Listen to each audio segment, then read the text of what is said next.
Você já ouviu falar no leão da tribo de Judá? Talvez essa expressão soe familiar, mas poucos sabem que ela aparece apenas uma única vez em toda a Bíblia.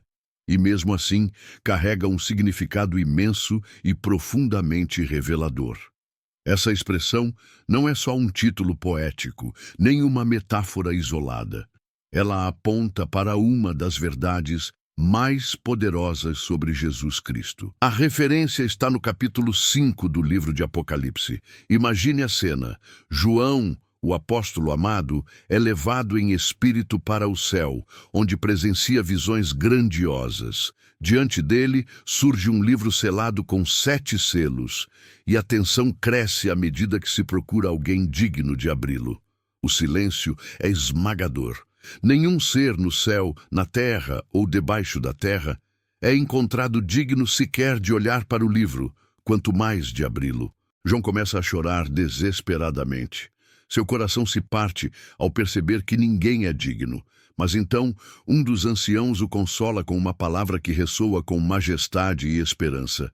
Não chores, eis aqui o leão da tribo de Judá, a raiz de Davi, que venceu. Esse anúncio muda tudo. A figura do leão não surge como um simples símbolo de força. Ela aponta diretamente para Jesus Cristo, o único digno de abrir o livro e desatar os selos da história da humanidade. Mas, por que ele é chamado de leão? E por que da tribo de Judá? O que isso significa? É o que vamos desvendar juntos nesta jornada. Se você crê que Jesus é o único digno, comente: glória a Deus, o leão venceu. Lágrimas no céu e a voz de esperança. A cena no céu era dramática. João, testemunha da glória divina, via um livro selado com 7 selos nas mãos daquele que estava assentado no trono.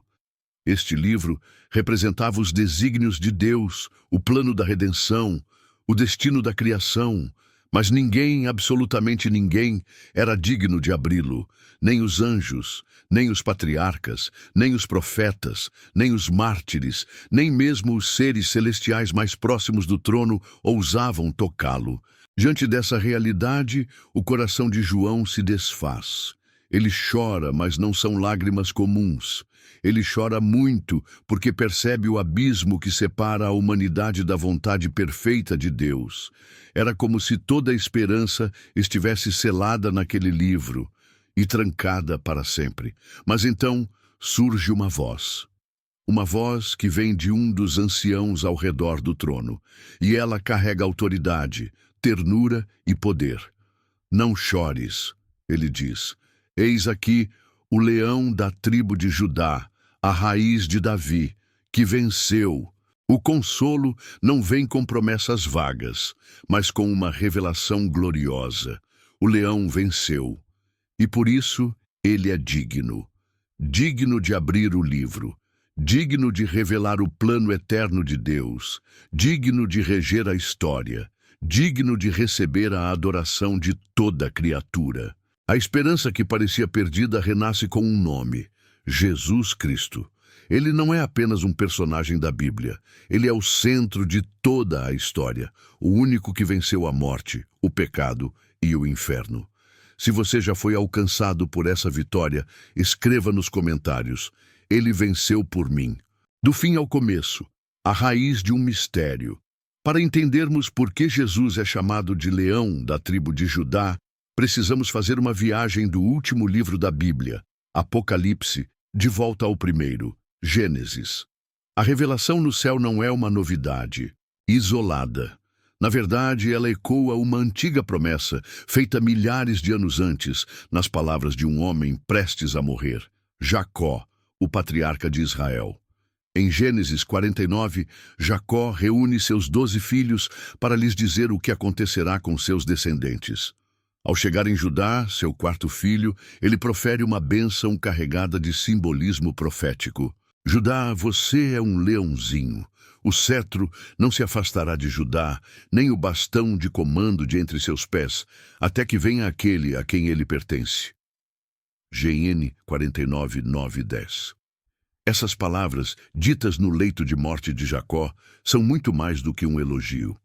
Elas apontam para um rei que viria da tribo de Judá, alguém que governaria com autoridade legítima, alguém digno do cetro, o símbolo do governo. Judá é chamado de leãozinho, uma imagem de força em crescimento, de autoridade que ainda viria a florescer. O leão representa realeza, domínio, coragem, qualidades que, com o tempo, se tornariam marcas de um reino messiânico. É por isso que, em Apocalipse, o ancião diz que o leão venceu.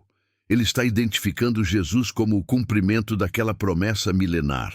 O leão de Judá nasceu, cresceu, venceu e reina. Se você crê que as promessas de Deus nunca falham, escreva: Ele é fiel. A promessa de um reino que nunca passa. As palavras de Jacó sobre Judá não eram apenas palavras de pai para filho. Elas eram profecias, revelações divinas sobre o futuro da nação de Israel e do próprio mundo. Ao dizer que o cetro não se afastaria de Judá, Jacó estava declarando que da linhagem dessa tribo viria o legítimo governante, aquele a quem todas as nações obedeceriam. Essa promessa começou a se cumprir de maneira clara na vida de Davi, o maior rei de Israel. Davi era da tribo de Judá, o homem segundo o coração de Deus. Foi ele quem consolidou o reino, estabeleceu Jerusalém como capital e recebeu de Deus uma promessa surpreendente: tua casa e teu reino permanecerão para sempre diante de mim. Teu trono será firme para sempre. Shimon 7:16. Essa promessa ultrapassava Davi. Ela apontava para um rei eterno, um descendente seu que jamais perderia o trono. Séculos se passaram, reis vieram e foram, o trono de Israel caiu, mas a promessa permaneceu viva. Por isso, quando João ouve que o leão da tribo de Judá venceu e que ele é também a raiz de Davi, está diante da revelação. Jesus é o herdeiro do trono eterno. Ele não apenas vem da linhagem real, ele é a raiz. Ou seja, ele é anterior. Ele é a origem, ele é o fundamento da realeza. Jesus é o leão que governa com justiça e reinará para sempre. Seu trono jamais será abalado. O reino de Cristo não tem fim. Se você faz parte desse reino eterno, escreva nos comentários: Jesus é meu rei. O leão e a coroa, símbolo da realeza divina. Nos tempos bíblicos, o leão era considerado o rei dos animais. Sua presença imponente, seu rugido temível e sua força natural o tornavam símbolo de poder, domínio e autoridade. Na cultura hebraica, ele representava realeza, coragem e liderança. Por isso foi usado por Jacó para descrever a tribo de Judá. E por isso o próprio Deus inspirou essa imagem profética. Quando Jacó chama Judá de leãozinho, ele vê além daquele jovem à sua frente. Ele antecipa um descendente que não apenas agiria como um rei, mas seria o rei.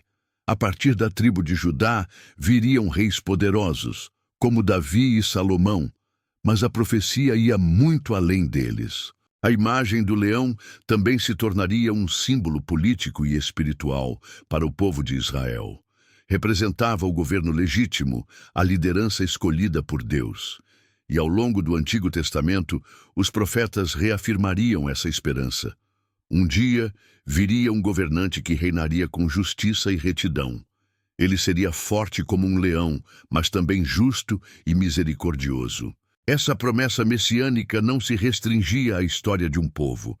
Ela era uma semente plantada por Deus que brotaria na plenitude dos tempos. Quando Jesus veio, ele não assumiu um trono terrestre, mas sim um trono eterno. E como leão, ele reina com autoridade que ultrapassa reinos e gerações. Seu rugido ainda ecoa, declarando: eu venci. Se você reconhece a autoridade de Cristo sobre tudo, comente agora: teu é o reino, Jesus. O leão e o cordeiro, um mistério de glória. No Apocalipse, a surpresa de João é ainda maior quando, ao olhar para o leão mencionado pelo ancião, ele não vê um animal feroz ou majestoso. O que João enxerga é algo incomum, quase paradoxal.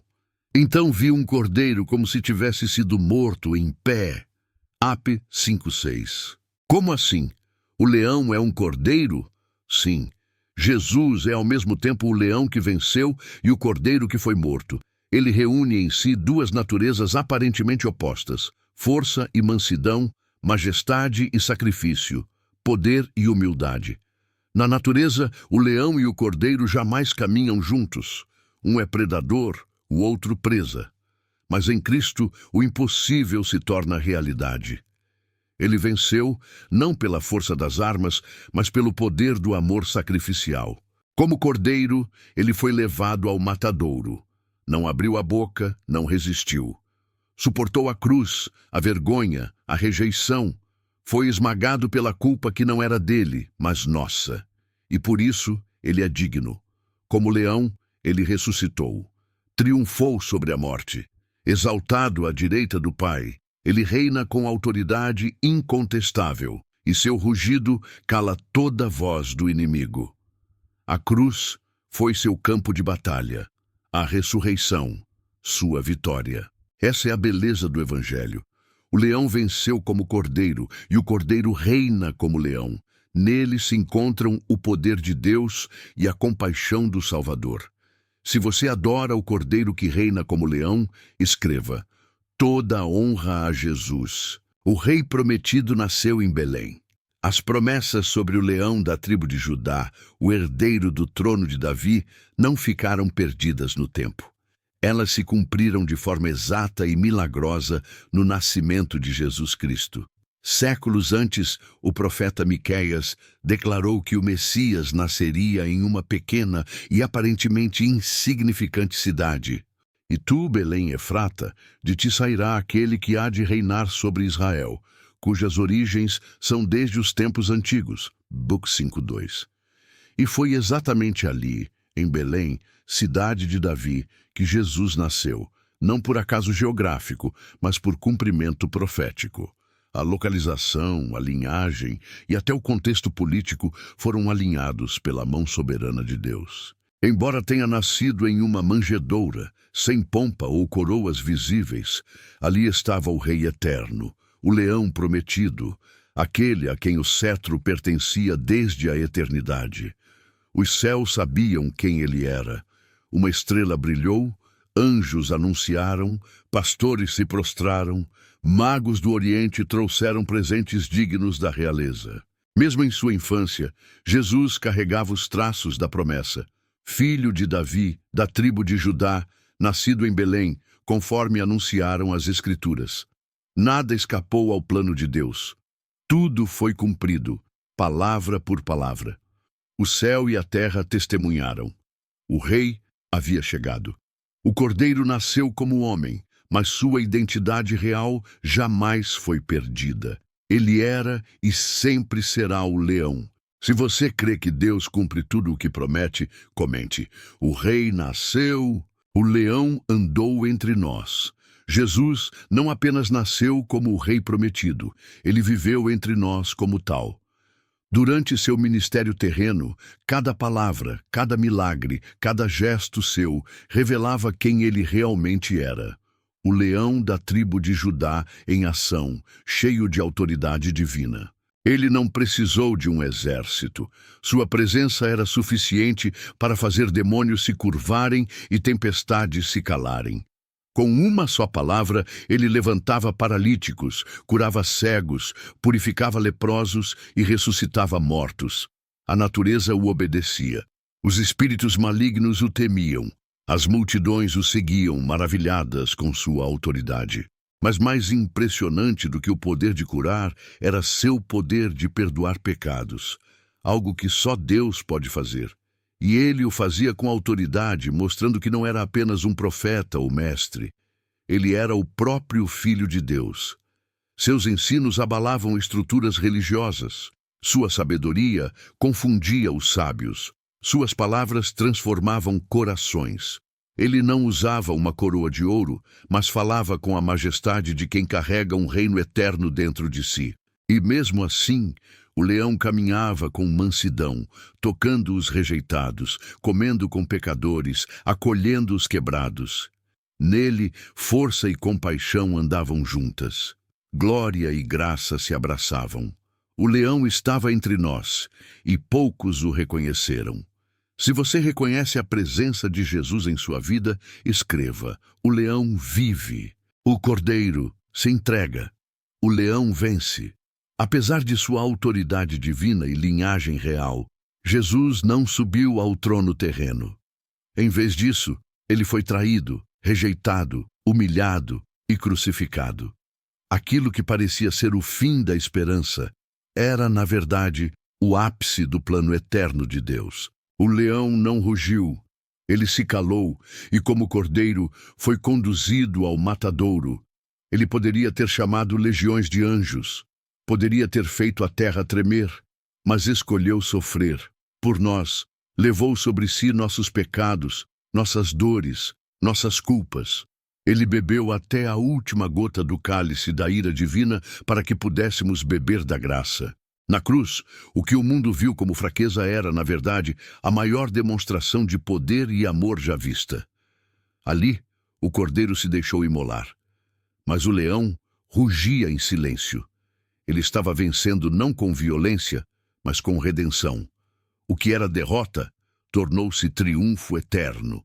E ao terceiro dia, a terra tremeu. A pedra rolou. O túmulo estava vazio. O leão ressuscitou. Venceu a morte, venceu o pecado, venceu o inferno.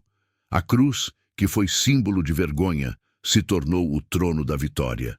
Agora ele vive, reina e julga com justiça.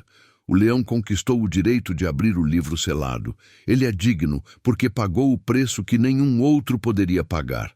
Se você crê que a cruz foi vitória e não derrota, escreva: o cordeiro venceu como leão.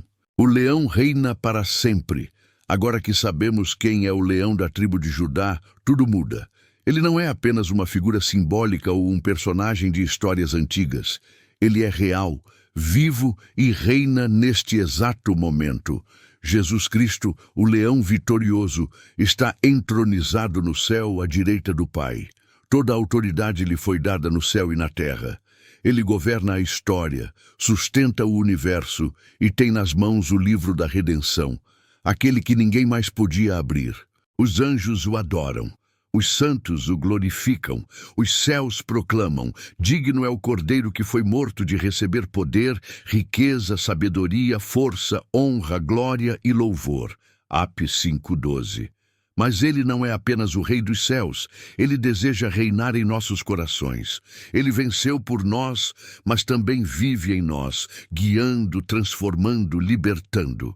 Seu reino é eterno, mas já começa agora, dentro de cada pessoa que se rende ao seu senhorio. Um dia, todo olho o verá, todo joelho se dobrará, toda língua confessará que Jesus Cristo é o Senhor. O leão e o cordeiro, o alfa e o ômega, o princípio e o fim. Você faz parte desse reino? Você já se rendeu a esse rei? Hoje é o dia de reconhecer quem ele é. O único digno, o leão que venceu, o cordeiro que foi morto, o rei que reinará para sempre. Se o leão reina em sua vida, comente com fé. Teu é o reino, a glória e o poder para sempre.